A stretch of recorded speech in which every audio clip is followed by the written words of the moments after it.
So this is the last chapter of this Pure 1 textbook where we're going to be looking at exponentials or exponential functions.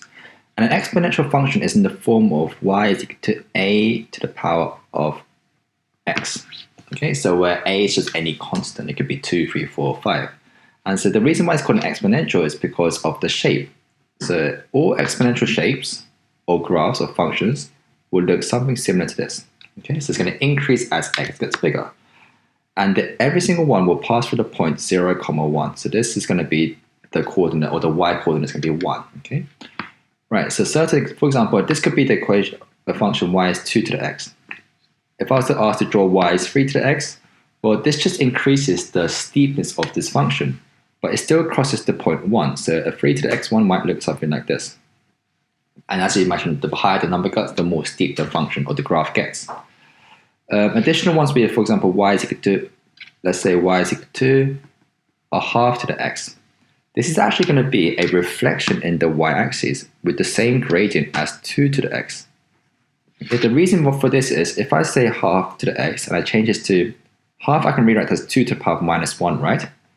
So this is now going to be 2 to the power of minus x, which is actually, if I was to rewrite it, it's going to be an equation f of minus x like this, which we know for graph transformations is when we reflect in this in the y-axis.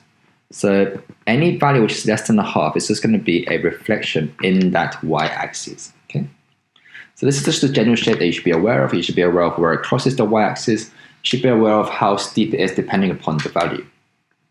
Right, there's also a very special value called an e value. So you see, which is still an exponential. So you see y is something like e to the x. And e is a value which is something like 2.71, etc. So it's actually on your calculator. So if you press on your calculator shift and then the ln button, you get this e term popping up where it raised to a certain power, and you can put any value in the power. The reason why e is just a very special number, like pi, right? Pi is a very special number. It's just a number which is very useful in maths. So you don't need to know why it's there, but you just need to know that it's just a very specific number. That's why we term it e. And so for this e, there's many things we can note with this e. We can differentiate this e. So for example, if we have y is equal to e to the kx, if I was to differentiate it, then it's very simple. You bring the k down and you rewrite the e function as it would be. So you don't plus minus any values to the power. Just leave the power as it be. Just bring this k down and then you times it.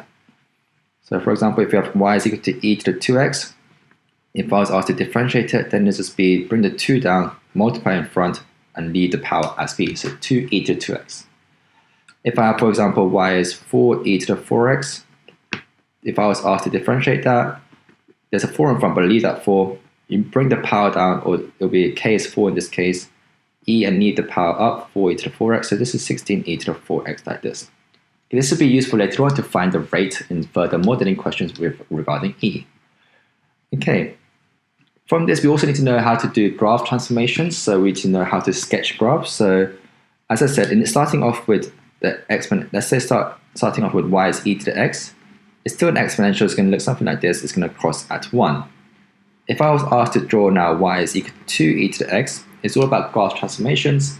This 2 is outside, right? So it's going to multiply all the y values by 2. So if I was asked to sketch that, then it's actually going to be like this, and now it's going to be 2. Okay, if I was maybe asked to find y is equal to 1 plus 3e to the minus x, okay? A thing to note is, well, all exponential graphs, they all have an asymptote, okay? And the asymptote is at when y is 0. So this x-axis line is actually going to be an asymptote for all exponential graphs.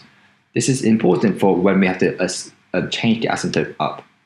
So you can see in this question here, y is 1 plus 3e to the minus x. There's a couple of different transformations which have been occurring. So let's deal with each one separately. Let's start off with e to the x.